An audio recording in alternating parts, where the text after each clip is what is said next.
इन दोनों ने हत्या कर दी। इसके अलावा इसमें किसी की कोई भूमिका है ही नहीं। ये उन्होंने अपनी जांच रिपोर्ट लिख दी। ये जांच रिपोर्ट लिखने के बाद, क्योंकि यहां पर धरना हमारे सरपंच ने खत्म करवा दिया था, मैं इन बच्चों को आप सब की तरफ से ये कहना चाहूंगा, धरना इन बच्चों ने रखा। उस दिन शायद मुझे भी नहीं लगता था कि धरना रखना चाहिए क्या। संदीप ने और इसके साथ में जितने भी युवा बच्चे हैं उन्होंने धरना रखा, फिर बातें शेयर की, कहने लगे चाचा जी इसमें बहुत कुछ है, हमें शक है। भाई शक है तो हमारा भाई गया, हमारी बहू गई, बेटा जैसे भी तुम्हारे साथ लगेंगे और एक एक करके आप लोग सबके साथ जुड़ते रहे इसके साथ में। आंची पुलिस की जांच में आंची पुलिस ने उनके पेज नंबर 81, 83, 87, 89 और 91 उन पेजों पे तारीख 23/11/24, 24/11, 24, 25/11, 27/11, 29/11, 30/11 इन तारीखों में 10 बार पूछताछ की। ये पूछताछ किसने की? सीआईए ने। अब सीआईए की पूछताछ का सत्र क्या है? इन्होंने 23 तारीख को 2 बार पूछताछ की, उससे 24 तारीख को 3 बार पूछताछ की, 25 तारीख को 1 बार पूछताछ की, 27 तारीख को, 29 तारीख को 1 बार की, 30 तारीख को 3 बार। यानी कि इसमें कितनी भयंकर पूछताछ होगी कि वो ये पता नहीं लगा पाए कि वो हथियार कहां है। तभी ये कहता है खंडराई में मेरे मामा के घर रख के आ गया, जो उनकी रिपोर्ट कहती है खंडराई में है जी मेरे मामा के घर है। फिर कहता है जी वो तालाब में पड़ा है, फिर कहता है जी तालाब में नहीं जी खंडराई है। पुलिस की 6 दिन की रिमांड के बाद कोई आदमी ये ना बताए कि उसने हथियार का छुपा रखा है। हमारा बच्चा यही खड़ा होगा, गुरमीत जिसका बाप मरा, वो बाहर आके कह रहा था चाचा जी अगर मुझे 10 मिनट और वो नहीं छोड़ते तो मैं यहां पर लेता कि मेरे बाप को मैंने मारा है। वो सीआईए वाले जो भी जांच पड़ताल कर रहे थे वो बोले रहे इसको तो इतना मार दिया, 1-4 दिन के बैठे इनको पूछ लो। और जब उनको पूछने लगे तो इस लड़का का जो छोटा लड़का है उसने सारी बातें बताई। नहीं तो 10 मिनट में यानी कि ये नौबत आ गई थी कि वो लड़का हमारे लेता है। और दूसरी तरफ वो पुलिस 6 दिन से रिमांड पर ले रखा है उसको, और वो नहीं पूछ पाई उनसे कि वो कहा रखा है। किस तरह की काबिल पुलिस है और किस तरह का न्याय करती है ये पुलिस।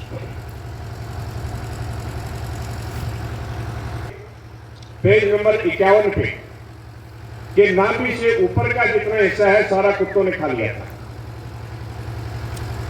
और अपना जो बंदेज कहते हैं उससे नीचे कोई कपड़ा नहीं था उसके शरीर पे। जो सूट पहना था उसको ही बुरी तरह से काट पीट रखा था, फाड़ रखा था, और नाभि से नीचे कोई कपड़ा नहीं था। अब इस स्थिति में किसी महिला की मेरी बहू की लाश मिलती है। 18 तारीख को मेडिकल ऑफिसर्स ने डीएसपी नारायण को वेजिनल टेस्ट के लिए जिस भी मटेरियल की बॉडी के हिस्से की जरूरत होती है वो दे दिया था कि इसकी जांच करवा दी जाए। अगली बात सुन के आपको मुझे लगता है कितना क्रोध आएगा। ये हरामखोर सुअर डीएसपी नारायण और एसएचओ नारायण 40 दिन तक उस विसरा को अपने पास लिए बैठे रहे। ये है काबिल पुलिस आंची जिसको हमारे बड़े सराहते 40 दिन डॉक्टर ने दे दिया। वो 40 दिन अपने पास रख के बैठे रहे। वो नहीं चाहते थे कि इसकी जांच और कोई खुलासा और बात आगे आए। इस बीच में आप सभी ने हमें आदेश दिया कि मैं डीजीपी से जाके और एसआईटी की मांग करो। वहां गए थे डीजीपी साहब से रिक्वेस्ट था, वो बड़े ईमानदार अफसर हैं और उन्होंने एक अच्छे अफसर का व्यवहार भी किया। हमने जाके और जिस दिन वहां गए 2 तारीख को वो चिट्ठी मेरी जेब में है जो हमने डीजीपी साहब को लिखी थी। 12 खाप के प्रधान तथा कथित प्रधान कहलाने के काबिल नहीं है वो आदमी, तथा कथित प्रधान के नाम से हम मिले थे। चौधरी रतन सिंह चौरान प्रधान 12 खाप, हमारा बाकी किसी का नाम नहीं था, उनके नाम से चिट्ठी दी गई थी।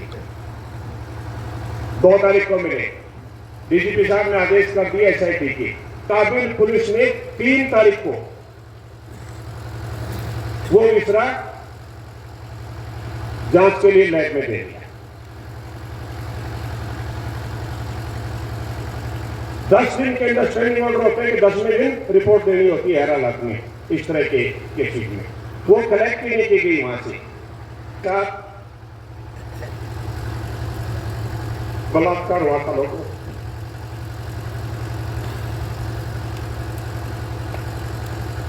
सोच सकते हैं आप लोग के पास क्या हालत होगी पिछले 10 दिन से। हमने निर्णय लिया कि किसी को बताएंगे नहीं। इन दोनों हत्यारों ने हमारी बहू के साथ बलात्कार किया था। हम आपके सहयोग से इस चीज को आगे लाने के लिए लगे हुए थे और ये जितने भी लोग इस अभियान को रोक रहे थे, यानी कि वो क्या कर रहे थे, वो अपनी बहू के साथ हुए बलात्कार को छिपा के और बलात्कारियों की मदद कर रहे थे। नहीं कर रहे हो तो बताओ आप लोग।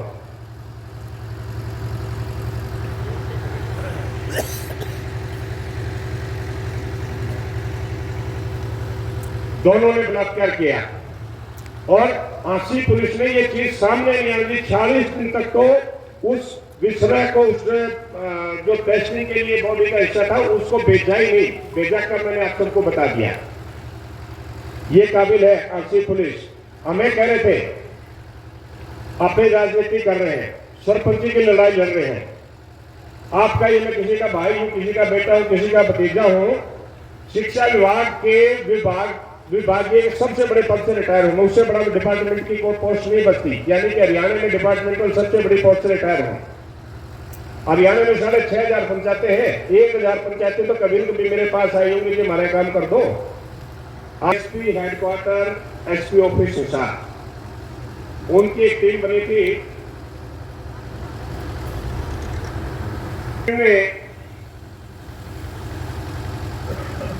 चार्जशीट पेश कर दी जो आपके सामने रखी हुई टेबल पे। इस चार्जशीट में ये नई धाराएं हैं जो मैं आपको बता रहा हूं। पुरानी, ये मेरा बेटा बहुत बड़ा वकील भी है, बताता रहेगा, बेटा आप मेरी मदद कर देना। सबसे पहले है 103(1) जो कि पुरानी धाराओं में 302 की धारा है, वो लगी। उसके बाद 127 का 6वां हिस्सा, अवैध तरीके से किसी को रोकना या कैद करना। 238 है सबूत मिटाना। 249 शरण देने व अपराधी को छिपाने का। 3 (5) लूटपाट। 309 (4) डकैती। 61 आपराधिक षड्यंत्र। ये पुरानी धारा 120B। मैं इसके ऊपर एक बार कहना चाहूंगा। धन्यवाद बेटा। कुछ 120B हम पहले दिन से कह रहे थे कि इनके ऊपर 120B धारा बनती है। ये गना पड़ के आ गया। ठीक है, मुझे तो कानून की जानकारी नहीं है, लेकिन ये तो पता था, थोड़ा थोड़ा तो पता ही होता है सबको। 120B क्यों नहीं बनती?